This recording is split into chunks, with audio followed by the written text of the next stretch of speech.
The building was quiet that night, too quiet for a place in the middle of the city.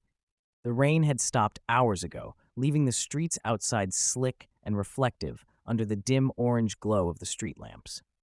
My assignment was simple: get an interview with the night security guard of the Bradford Tower about the recent disappearances. 3 people had vanished inside in the past 6 months. No bodies, no traces, no answers. The lobby smelled faintly of cleaning chemicals and something older, something metallic. I pushed open the glass door, feeling the weight of it in my hands, and stepped inside. Behind the security desk sat an older man with thinning white hair and deep lines in his face. His uniform looked like it had been worn for decades, and his eyes had that faraway look, like they were watching something far behind me.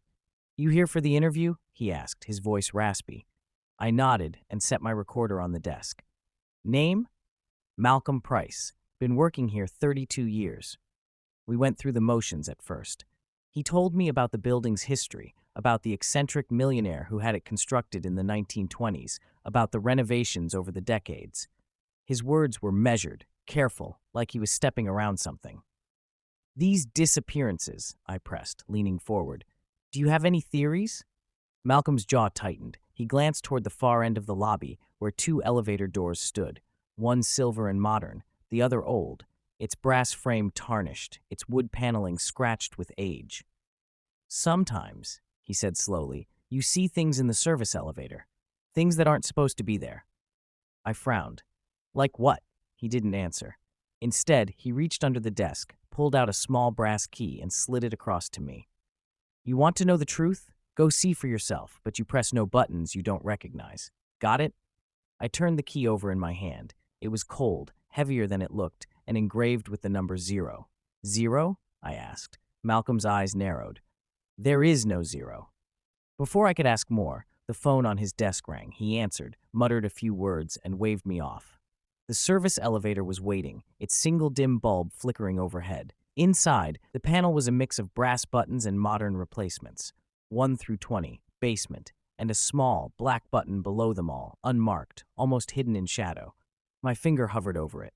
Malcolm's warning echoed in my mind. "Don't press it." I pressed it.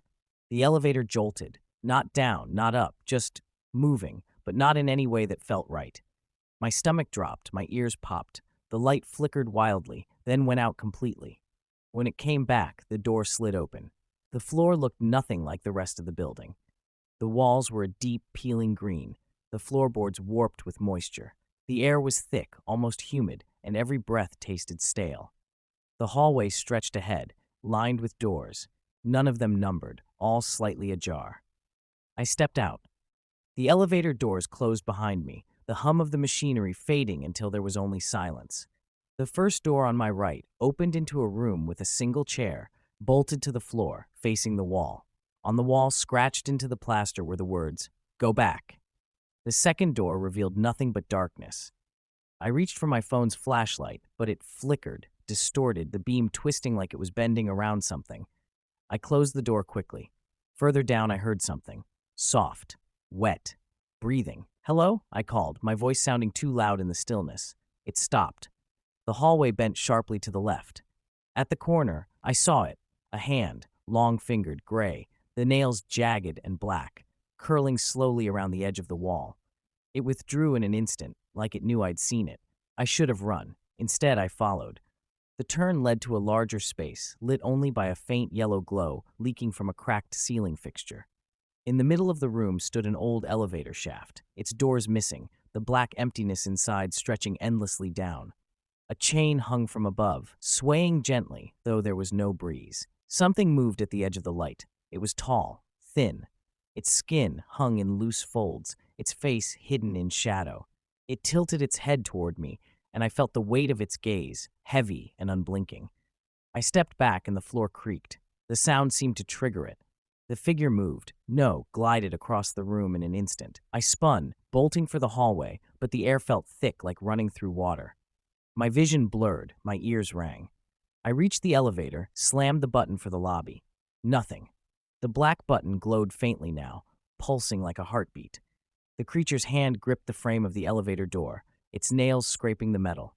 I pressed the black button again and again. The doors slid shut just as the thing leaned forward, and I caught a glimpse of its face. Hollow eyes, a mouth far too wide, teeth like broken glass. The elevator dropped. Fast. The air rushed past me, my chest tightening. The lights flickered, then went out again. When they returned, I was in the lobby. Malcolm was gone. The desk was empty. The building was silent. I walked outside into the rain. The city lights strangely dim. My watch 3:17 a.m. I had entered the building at 11:45. I never found Malcolm again. The next morning, I told myself it had been a dream, a nightmare born from too much caffeine and too many ghost stories. But the brass key was still in my pocket, cold and heavy. I couldn't shake the image of that thing's face. I spent the day digging through old city archives. The Bradford Tower had a strange paper trail. Renovation records, blueprints, even ownership documents were missing years at a time. Then I found it, a yellowed newspaper clipping from 1932. Missing construction crew baffles city. 12 men vanished during Bradford Tower expansion. There was a grainy photo of the crew, smiling with shovels and tools. In the far corner of the image, barely visible, was the service elevator, with the same black button. That night, I went back. The lobby was empty again, but the desk lamp was on. A note sat where Malcolm usually sat. Once you go back, you don't come out the same. I didn't care. I needed answers. The service elevator waited for me like it had been expecting me. My reflection in the tarnished metal doors looked pale, unfamiliar. I stepped inside and pressed the black button without hesitation. The same sickening motion, the same oppressive darkness. The doors opened onto the warped hallway. But this time, it was different. The air was colder. The walls wept moisture, thin rivulets running down in streaks. Every door I passed was now closed tight, and from behind them came faint scratching, muffled voices, and once, a low, drawn-out scream. I reached the room with the elevator shaft again. The chain no longer swayed. The creature stood at the far side of the room, perfectly still, as if it had been waiting since I left. It didn't move as I approached. Only when I stepped onto the cracked tiles before it did, it slowly raise a hand and point down the shaft. I stared into the darkness. A sound rose from below, a chorus of whispers, layered and chaotic, like dozens of voices speaking at once. My stomach turned as I realized I could recognize some of them. The missing people. Malcolm's voice was among them. I turned to run, but the creature was suddenly behind me, its mouth opening impossibly wide. The voices poured out of it, screaming, pleading, laughing all at once. Its hands clamped down on my shoulders, cold as ice. The floor gave way beneath me. I fell, and kept falling. No wind, no impact, just endless descent into blackness. Shapes moved in the void, brushing against me. Some felt human, some didn't. When I finally stopped, I was standing in a dimly lit hallway, the same warped boards, the same green walls. But the air here was heavier, pressing down on me.